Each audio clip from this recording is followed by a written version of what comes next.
और मैं हूं आपके साथ स्वप्निल यादव। वक्त हो चला है देश और दुनिया की बड़ी खबरों का, तो रुक करते हैं खबर की ओर। शिखर धवन ने इंटरनेशनल और डोमेस्टिक क्रिकेट से संन्यास लेने का फैसला ले लिया है। बता दें कि 24 अगस्त की सुबह सोशल मीडिया पर एक भावुक वीडियो पोस्ट करते हुए उन्होंने रिटायरमेंट का ऐलान किया। गब्बर के नाम से मशहूर बाएं हाथ का ये बल्लेबाज लंबे समय से टीम से बाहर चल रहा था।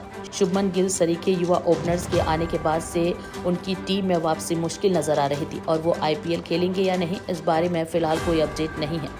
बता दें कि लगभग 39 साल के हो चुके शिखर धवन ने भारत के लिए सबसे पहली बार 2010 में वनडे क्रिकेट खेला था और इसके बाद T20 और फिर टेस्ट फॉर्मेट में डेब्यू का मौका मिला और अब नहीं गरजेगा गब्बर का बल्ला। मौजूदा कप्तान रोहित शर्मा और शिखर धवन ने मिलकर कई साल तक भारतीय टीम के लिए ओपनिंग की और दोनों टीम को तूफानी शुरुआत दिलाने के लिए मशहूर थे। शिखर धवन ने ऑस्ट्रेलिया दौरे पर डेब्यू करते हुए किसी पदार्पण खिलाड़ी द्वारा सबसे तेज टेस्ट शतक लगाकर सेलेक्टर्स को चौंका दिया था। अब दिल्ली के रहने वाले धवन एक आक्रामक बल्लेबाज थे जो गेंदबाजों के परकच्चे उड़ाने में मशहूर थे। अपनी घुमावदार मूंछों से नया स्टाइल स्टेटमेंट बनाने वाले धवन का कैच लपकने के बाद जांघों पर हाथ मारने का सिग्नेचर स्टाइल हमेशा याद रखा जाएगा। नमस्कार सभी को। आज एक ऐसे मोड़ पर खड़ा हूँ जहाँ से पीछे देखने पर सिर्फ यादें ही नजर आती हैं और आगे देखने पर एक पूरी दुनिया। मेरी हमेशा से एक ही मंजिल थी, इंडिया के लिए खेलना, और वो हुआ भी, जिसके लिए मैं कई लोगों का शुक्रगुजार हूँ। सबसे पहले मेरी फैमिली, मेरे बचपन के कोच तारिक सिन्हा जी, मदन शर्मा जी, जिनके अंडर मैंने क्रिकेट सीखी, फिर मेरी टीम जिसके साथ साथ मैं सालों खेला। मुझे एक परिवार और मिला, नाम मिला, आप सबका प्यार मिला। पर कहते हैं ना, कहानी में आगे बढ़ने के लिए पन्ने पलटना जरूरी है, तो बस मैं भी ऐसे ही करने जा रहा हूँ। I am announcing my retirement from international and domestic cricket. Kolkata rape case की घटना और अपनी सुविधाओं और व्यवस्थाओं से जुड़ी मांगों को लेकर काशी हिंदू विश्वविद्यालय के रेजिडेंट डॉक्टर 11 दिनों से हड़ताल पर थे और इस दौरान चिकित्सा संस्थान में ICU, इमरजेंसी और सीनियर डॉक्टर की देखरेख में मेडिकल व्यवस्थाएं जारी थी। अब रेजिडेंट डॉक्टरों ने अपना हड़ताल समाप्त कर दिया है। बता दें कि वो आज से अपने कार्य पर लौट रहे हैं, जिसके बाद काशी हिंदू विश्वविद्यालय भी की सभी चिकित्सा सुविधा सुचारू रूप से जारी रहेंगी। आज यानी कि 24 अगस्त से सभी जूनियर रेजिडेंट डॉक्टर कार्य पर लौटेंगे और इससे पहले काशी हिंदू विश्वविद्यालय में ICU, इमरजेंसी और सीनियर डॉक्टर की देखरेख में OPD व्यवस्था जारी थी। इसमें कोई दो राय नहीं कि रेजिडेंट डॉक्टर के स्ट्राइक पर जाने से चिकित्सा संस्थान की व्यवस्थाओं पर भी प्रभाव पड़ा। BHU चिकित्सा संस्था को पूर्वांचल का एम्स कहा जाता है। तकरीबन 5000 की संख्या में वाराणसी सहित आसपास के जनपद और दूसरे राज्यों से मरीज यहां उपचार के लिए पहुंचते हैं और ऐसे में जूनियर डॉक्टरों के पुनः कार्य पर लौटने से मरीजों ने राहत की सांस ली है। काशी हिंदू विश्वविद्यालय चिकित्सा संस्थान के जूनियर डॉक्टर गौरव राय ने ABP लाइव से बताया कि कोलकाता की दुखद घटना ने देश के सभी चिकित्सकों को झकझोर कर दिया है और हम सभी इससे आहत हैं। पीड़ित परिवार को जल्द से जल्द न्याय मिले और दोषियों पर सख्त कार्रवाई हो, यही हमारी मांग है।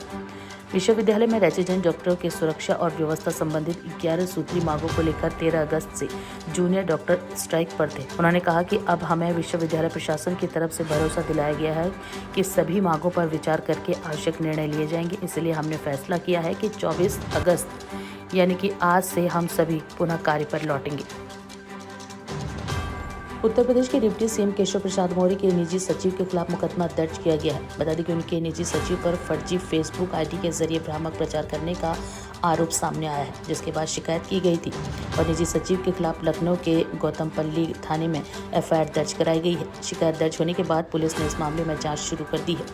डिप्टी CM के निजी सचिव के खिलाफ 21 अगस्त की शाम 5 बजे FIR दर्ज कराई गई थी और उनके खिलाफ IT एक्ट की धारा 67 के तहत FIR दर्ज हुई थी। केशव प्रसाद मौर्य के निजी सचिव का नाम वीरेंद्र कुमार बताया गया है। शिकायतकर्ता का दावा है कि वीरेंद्र कुमार ने केशव प्रसाद मौर्य के नाम का दुरुपयोग करते हुए फर्जी Facebook ID बनाकर गलत और भ्रामक पोस्ट की गई है। शिकायत में बताया गया है कि ये ID राहुल सिंघल के नाम से बनाई गई थी और इस शिकायत के साथ पोस्ट किए गए कुछ तथ्यों का स्क्रीनशॉट सिंघल कर प्रेषित किया जा रहा है। इस शिकायतकर्ता ने कहा कि इस पूरे मामले की जांच कर फर्जी फेसबुक आईडी को बंद कराते हुए दोषी व्यक्तियों के खिलाफ नियमानुसार कार्रवाई की जाए और ये शिकायत आरती मौर्य और नवीन खन्ना द्वारा दर्ज कराई गई है। अब ये मामला दर्ज होने के बाद पुलिस जांच में जुट गई है। अगर वीरेंद्र कुमार के खिलाफ लगाए गए आरोप जांच में सही पाए जाते हैं तो उनके खिलाफ कड़ी कार्रवाई हो सकती है और उनकी मुश्किलें बढ़ना तय माना जा रहा है। बता दें कि केशव प्रसाद मौर्य की गिनती यूपी में बीजेपी के बड़े नेताओं में होती है और वो योगी आदित्यनाथ के पहली सरकार में भी डिप्टी सीएम थे। केशव प्रसाद मौर्य के प्रदेश अध्यक्ष रहते ही पार्टी ने 2017 में सरकार बनाई थी। यूक्रेन की यात्रा से लौटे पीएम मोदी ने राष्ट्रपति जेलेंस्की को भारत आने का न्योता दिया है। जेलेंस्की ने भी भारत आने की खुशी जाहिर की। उन्होंने कहा कि उन्हें महान देश की यात्रा करने में खुशी होगी। पीएम मोदी ने विदेश यात्रा के दौरान रूस के साथ युद्ध पर समाधान की बात कही और इस दौरान यूक्रेन के साथ कुछ बड़ी डील पर भी हस्ताक्षर हुए। विदेश मंत्री एस जयशंकर ने मीडिया को बताया कि भारत ने यूक्रेन के साथ इंडिया के तेल सौदे पर चिंता जताई।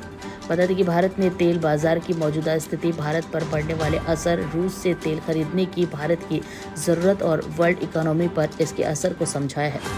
एस जयशंकर ने इस बात की भी पुष्टि की है कि पीएम मोदी ने यूक्रेन के राष्ट्रपति को भारत आने का न्योता दिया है। डॉक्टर एस जयशंकर ने मीडिया को बताया कि ये उम्मीद करते हैं कि सुविधा अनुसार यूक्रेन के राष्ट्रपति जेलेंस्की भारत आएंगे, क्योंकि मीडिया ब्रीफिंग में पूछे जाने पर जेलेंस्की ने भी कहा कि उन्हें भारत आकर खुशी होगी और यूक्रेनी राष्ट्रपति ने ये भी कहा कि वो चाहते हैं कि भारत उनके देश के पक्ष में हो। भारत के विदेश मंत्री डॉक्टर एस जयशंकर ने बताया कि रूस के साथ भारत के ऊर्जा बाजार को लेकर भी चर्चा हुई थी। उन्होंने बताया कि उन्होंने यूक्रेन को समझाया है कि ऊर्जा बाजार को लेकर वर्तमान स्थिति कैसी है, इसकी वजह से अंतर्राष्ट्रीय व्यवस्था को दिक्कत हो रही है। एस जयशंकर ने समझाया कि यूक्रेन से पहले भारत गल्फ देशों से ही तेल खरीदता था, पर युद्ध के बाद स्थितियां बदल गई। रूस बाकी देशों की तुलना में सस्ता तेल दे रहा है, इसलिए वहां से खरीदा जा रहा है। अगर भारत खाड़ी या फिर अन्य देशों से तेल लेता है तो वो रूस की तुलना में महंगा पड़ेगा और इसका असर भारत की अर्थव्यवस्था पर पड़ेगा। दुनिया भी इससे प्रभावित होगी। रूस से तेल खरीद कर भारत ने विदेशी व्यापार और तेल संतुलित किया है। तो फिलहाल अब हमें दीजिए